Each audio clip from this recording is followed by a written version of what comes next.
Honorable members, general officers, distinguished guests, and fellow colleagues, my name is Stéfanie von Hlatky, and I'm the director of the Queen's Center for International and Defense Policy. On behalf of the center and our partners, they've been mentioned, but I think I should mention them again.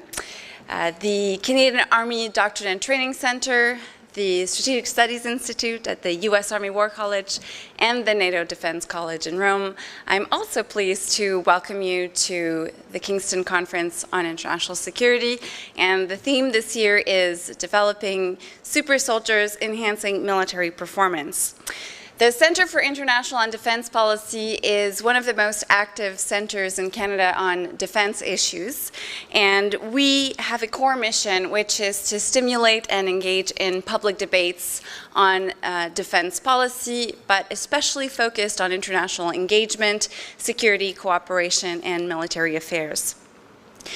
This annual conference, which has now been running for 12 years, is really a leading international event because it is designed and developed with the military community in mind. Every year, we examine the implications of significant international security events for and with the Armed Forces of Canada, the United States, as well as NATO allies and partners. This conference continues to bring some of the brightest minds to debate, discuss, and share meaningful insights into defense policy challenges. And we do so through an approach that crosses different stakeholder groups. So you will notice that there are representatives from the military, from the private sector, from civil society, and of course from academia. And because that we know sometimes it's a little difficult to reach across different professional cultures, we've built in lots of networking time, including a dinner cruise this evening, so I hope that'll put everyone in a good mood.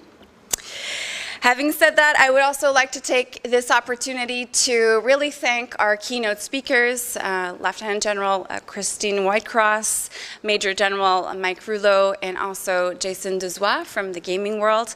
I would also like to thank all of our chairs and panelists for being so generous with their time and being present for this conference. And it's a worthy topic, as today and tomorrow we'll be examining the implications of human performance enhancement in the military. Together, we will focus on how to best advance military performance to maintain that competitive advantage while not losing sight of the ethical, cultural, and social implications of those changes. Also, as you can tell from our poster, we also let our inner child guide us in this process. I've traded notes with my two boys. Of course, superpowers are a daily topic of discussion in my home. And we all know that Superman is able to fly and has X-ray vision.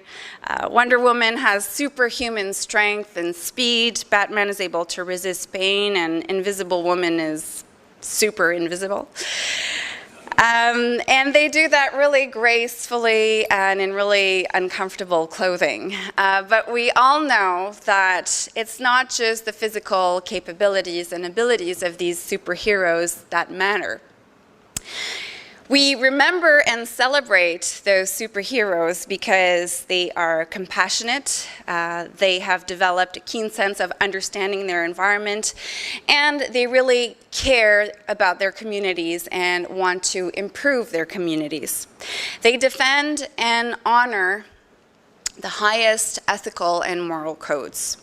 So it's really this kind of balance that we were after when we developed and designed the program that you have in your hands today, including that physical and cognitive enhancement piece, but also not neglecting some of the most intangible qualities that are equally as important, such as cultural adaptability, social awareness, and resilience. So our approach definitely makes the case for thinking more broadly about military human performance enhancement. Contemporary conflicts really require our servicemen and women to be able to adapt quickly in unfamiliar environments and to make sense of an unpredictable social and cultural environment. For sure, we will always go after the latest military gadgets and gear to reduce various limitations, to ease burdens on the soldier, and really to push the body and mind to its limit.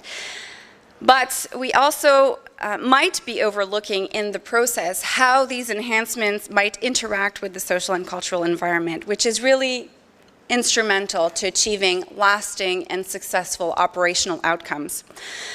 Pushing boundaries is also where the ethical piece comes in, which is also part of the program.